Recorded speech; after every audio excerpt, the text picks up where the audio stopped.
بسم اللہ الرحمن الرحیم۔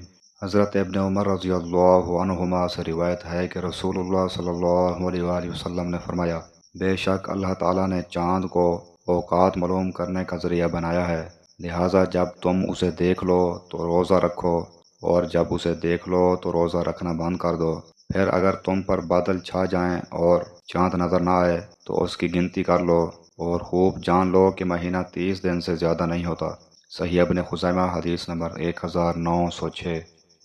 حضرت ابو ہریرہ رضی اللہ عنہ بیان کرتے ہیں کہ رسول اللہ صلی اللہ علیہ وآلہ وسلم نے فرمایا، 3 افراد کی دعا رد نہیں کی جاتی، روزے دار کی دعا حتیٰ کہ وہ روزہ افطار کر لے، اور عدل و انصاف کرنے والے امام و بادشاہ کی دعا، اور مظلوم شخص کی دعا۔ اللہ تعالیٰ اس کی دعا کو بادلوں کے اوپر اٹھا لیتے ہیں اور اس کے لیے آسمانوں کے دروازے کھول دیے جاتے ہیں۔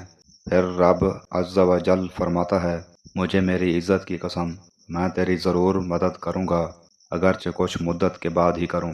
صحیح ابن خزیمہ حدیث نمبر 1901۔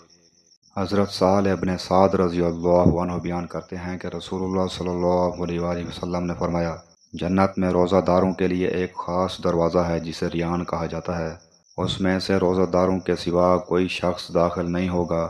پھر جب آخری روزے دار داخل ہو جائے گا تو وہ دروازہ بند کر دیا جائے گا۔ جو شخص جنت میں داخل ہو گیا وہ جنتی مشروب پیے گا، اور جس نے جنتی مشروب پی لیا وہ کبھی پیاسا نہیں ہوگا۔ صحیح ابن خزیمہ حدیث نمبر 1902۔ جناب ابو صالح زیاد سے مروی ہے کہ انہوں نے حضرت ابو ہریرہ رضی اللہ عنہ کو فرماتے ہوئے سنا، رسول اللہ صلی اللہ علیہ وآلہ وسلم نے فرمایا، یعنی اللہ تعالیٰ فرماتے ہیں، ابن آدم کا ہر عمل اس کے لیے ہے سوائے روزے کے، وہ میرے لیے ہے اور میں ہی اس کا بدلہ دوں گا۔ روزہ اس کے لیے ڈھال ہے، اس ذات کی قسم جس کے ہاتھ میں محمد کی جان ہے، روزہ دار کے منہ کی بو اللہ کے نزدیک قیامت والے دن کستوری کی خوشبو سے زیادہ عمدہ ہوگی۔ روزے دار کو 2 خوشیاں ملتی ہیں، ایک جب روزہ افطار کرتا ہے تو افطاری سے خوش ہوتا ہے، اور دوسری جب اپنے رب سے ملاقات کرے گا تو اپنے روزے کی وجہ سے خوش ہوگا۔ صحیح ابن خزیمہ حدیث نمبر 1896۔ حضرت ابو ہریرہ رضی اللہ عنہ سے روایت ہے کہ نبی کریم صلی اللہ علیہ وآلہ وسلم نے فرمایا، ابن آدم کا ہر عمل اس کے لیے ہے، ایک نیکی کا ثواب 10 گنا سے لے کر 700 گنا تک دیا جاتا ہے۔ اللہ تعالیٰ فرماتے ہیں، سوائے روزے کے وہ میرے لیے ہے اور میں ہی اس کا اجر و ثواب دوں گا۔ روزے دار میرے لیے کھانا چھوڑتا ہے، وہ میری خاطر مشروبات ترک کرتا ہے، اور میری وجہ سے اپنی لذت کو چھوڑتا ہے، اور میری وجہ سے اپنی بیوی سے فائدہ اٹھانا چھوڑتا ہے۔